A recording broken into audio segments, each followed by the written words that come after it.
তো hello students, আগের দিন আমি কমপ্লিট করেছিলাম ফিউচার টেন্সের সিম্পল ফিউচার টেন্সের টপিকটা। তো আরও দুটো বাকি রয়েছে, সেটা হচ্ছে ফিউচার কন্টিনিউয়াস আর ফিউচার পারফেক্ট। এই দুটো হচ্ছে আজকের টপিক। তো ভিডিওটা একটু বড় হবে, তোমরা একটু ধৈর্য সহকারে ভালো মতো ভিডিওটা বুঝবে। তো শুরু করছি। প্রথমে হচ্ছে ফিউচার কন্টিনিউয়াস টেন্স। তোমরা কিন্তু এটা আমার এই নোটসটা কিন্তু খাতায় তোমরা নিজেরাও নোট ডাউন করতে পারো। তো দেখো, ফিউচার কন্টিনিউয়াস টেন্স, আগে এই টেন্সটা কোথায় ব্যবহার করতে পারি আমরা ডেইলি লাইফে, এই টেন্সটার কোথায় কোথায় ব্যবহার হয় সেই বিষয়ে আমাদেরকে আগে জানতে হবে। ধরো, প্রেজেন্ট টাইমে থেকে শুরু করে ফিউচার টাইম অবধি কোনো রকমের যদি কাজ বা ঘটনা, মানে যেটা ভবিষ্যতে কোনো কাজ বা ঘটনা একটা নির্দিষ্ট সময়ের মধ্যে যদি চলতে থাকে, মানে এই যে ধরো প্রেজেন্টের এখান থেকে ফিউচারে এখানে, মানে ফিউচার অবধি বা ফিউচারে কোনো ঘটনাটা যদি কন্টিনিউয়াসলি চলতে থাকে, ফিউচারে কোনো ঘটনা যদি কন্টিনিউয়াসলি চলতে থাকে, তাহলে সেই কাজ বা ঘটনার ক্ষেত্রে আমরা কিন্তু ফিউচার কন্টিনিউয়াস টেন্স করব। আর সেই বাক্যর যে ক্রিয়া থাকবে, অর্থাৎ ভার্ব যেটা থাকবে সেন্টেন্সে, তার শেষে, বাংলা বাক্যের শেষে তে থাকিব, তে থাকিবে, এরকম এই কথাগুলো কিন্তু আমরা অ্যাজ এ ইন্ডিকেশন হিসেবে কিন্তু আমরা দেখতে পাবো। যেমন একটা তোমাদের উদাহরণ দিয়ে আমি বোঝাচ্ছি, তাহলে জিনিসটা একদম ভালো মতো বুঝতে পারবে। যে কাল এই সময় আমি ফুটবল খেলতে থাকবো, মানে বলছে একটা ফিউচার টাইমে, একটা নির্দিষ্ট ফিউচার টাইমে কোনো কাজ কেউ কন্টিনিউয়াসলি করতে থাকবে। কন্টিনিউয়াস কথার মানে হচ্ছে চলতে থাকা। তো কোনো কাজ কন্টিনিউয়াসলি চলতে থাকবে ইন ফিউচারে, সেই ধরনের বাক্যের ক্ষেত্রে কিন্তু আমরা ফিউচার কন্টিনিউয়াস টেন্স করতে পারবো। আশা করছি এই কথাটা বুঝলা। আর মাথায় রাখবা যে এই ধরনের সেন্টেন্সগুলো আমরা রেগুলার লাইফে খুব কম বলি, কিন্তু আমাদের গ্রামার প্র্যাকটিসের ক্ষেত্রে, স্কুলের এক্সাম রিলেটেড কোয়েশ্চেনের ক্ষেত্রে, বা প্র্যাকটিসের ক্ষেত্রে, ট্রান্সলেশন প্র্যাকটিসের ক্ষেত্রে কিন্তু আমাদের এই টেন্সটা খুব গুরুত্বপূর্ণ। বিশেষ করে 7, 8, 9, 10 এদের জন্য তো খুব ইম্পর্টেন্ট। তো এইবার দেখো, আমি ডেফিনেশনে আসছি। কি বলছে? ভবিষ্যতে কোনো কাজ বা ঘটনা একটা নির্দিষ্ট সময়ের মধ্যে চলতে থাকবে বোঝালে বা ঘটতে থাকবে বোঝালে ভার্বের ফিউচার কন্টিনিউয়াস টেন্স হয়। আর বাংলা বাক্যের শেষে তা তে থাকিব, তে থাকিবে, এই ধরনের নির্দেশনা থেকে থাকে। এগুলো হচ্ছে আইডেন্টিফিকেশন হিসেবে আমরা ইউজ করতে পারি। বোঝা গেল? নেক্সট এবার আমি আসছি এই টেন্সের ফরমেশন যেটা আছে, সেটা হচ্ছে সাবজেক্ট। বাক্যে একটা সাবজেক্ট থাকবে, শ্যাল বি আর উইল বি। এটা কিন্তু সেপারেটলি লিখবা না, শ্যাল বি আর উইল বি কিন্তু একসাথে লিখতে হবে। তারপরে V1 প্লাস আইএনজি, এটা কন্টিনিউয়াসকে বোঝাচ্ছে, এটা আমাদের কন্টিনিউয়াসকে বোঝাচ্ছে V1 প্লাস আইএনজি, আর লাস্টে একটা অবজেক্ট। একটা উদাহরণ দিয়ে বুঝে ফেলি। এই উদাহরণটাই নিয়ে চলছে, কাল এই সময় আমি ফুটবল খেলতে থাকিব। শুদ্ধ বাংলা ভাষাতে ট্রান্সলেশনের ক্ষেত্রে থাকিব লেখা থাকবে, আর আমরা চলতি কথায় থাকবো বলি।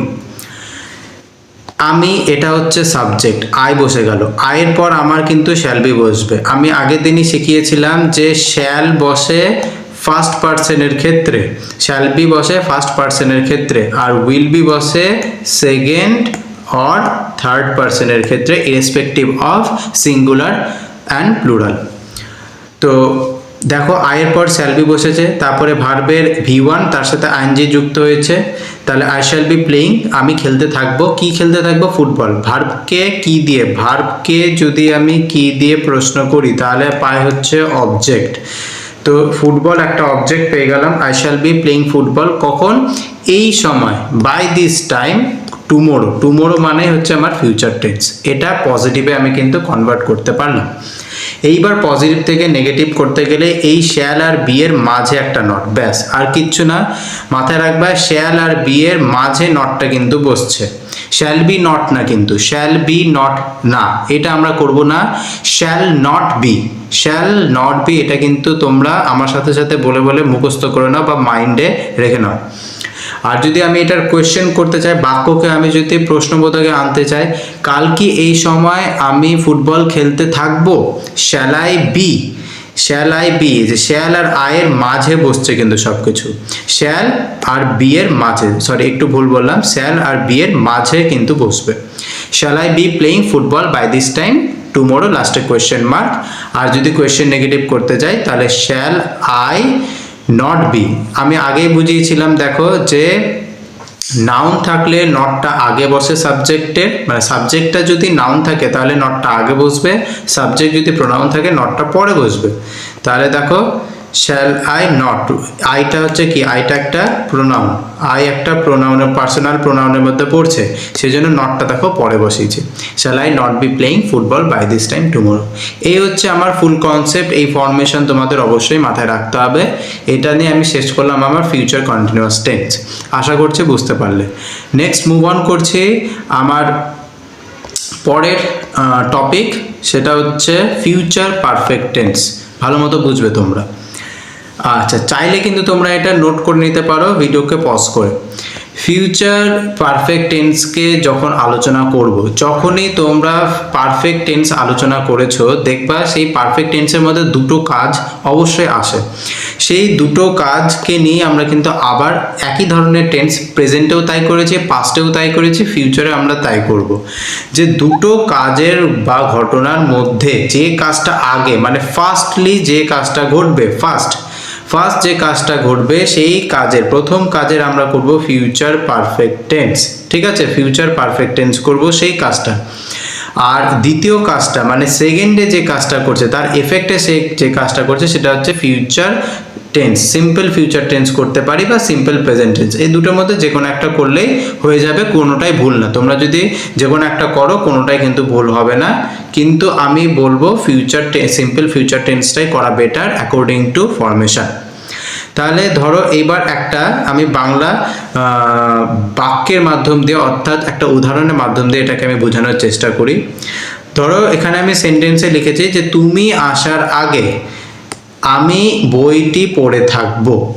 দেখো লাস্টে থাকবে, থাকবো, ঘটে থাকবে, থাকবো, করে থাকবে, থাকবো, এই ধরনের কিন্তু বাংলা বাক্যের শেষে অ্যাজ এ ইন্ডিকেশন হিসেবে আমরা কিন্তু এই টেন্সটা দেখতে পাবো।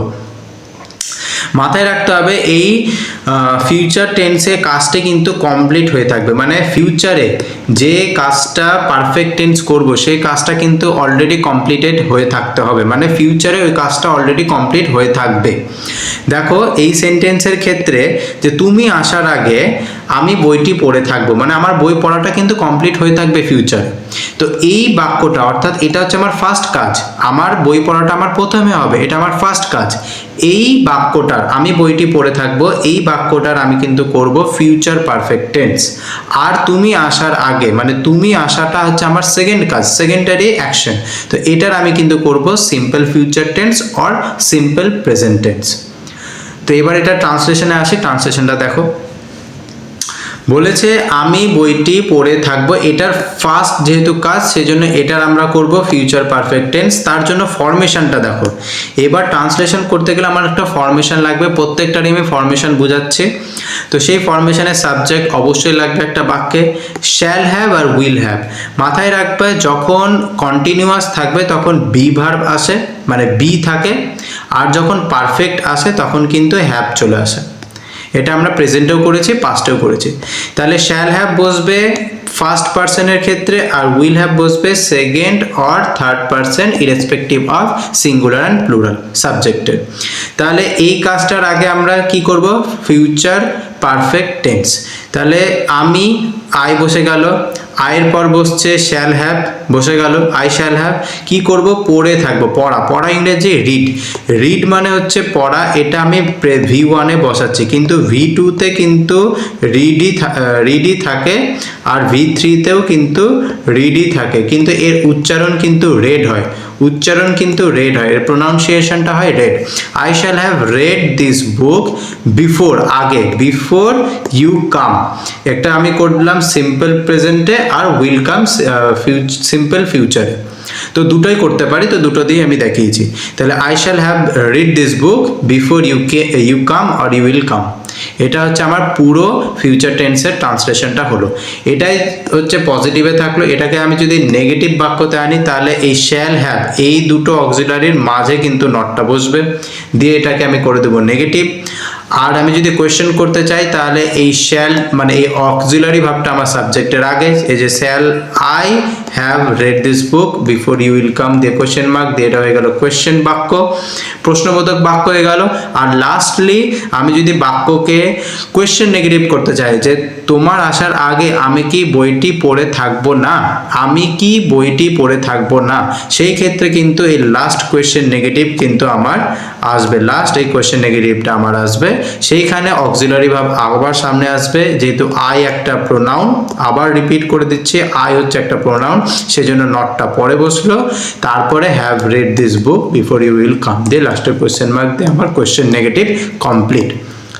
আশা করছি পুরো এই ফিউচার কন্টিনিউয়াস আর ফিউচার পারফেক্ট টেন্স তোমরা বুঝতে পারলে।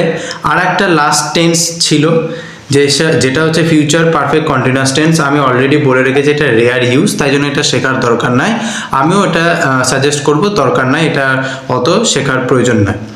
তো ভিডিওটা ভালো লাগলে আর হেল্পফুল হলে, তোমাদের যদি এখান থেকে কিছু শিখে থাকো তাহলে অবশ্যই ভিডিওটাতে লাইক করো, কমেন্ট করো কোন জায়গাতে বুঝতে পারলে কোন জায়গাতে বুঝতে পারলে না সেটা আমাকে অবশ্যই জানাও কমেন্টে।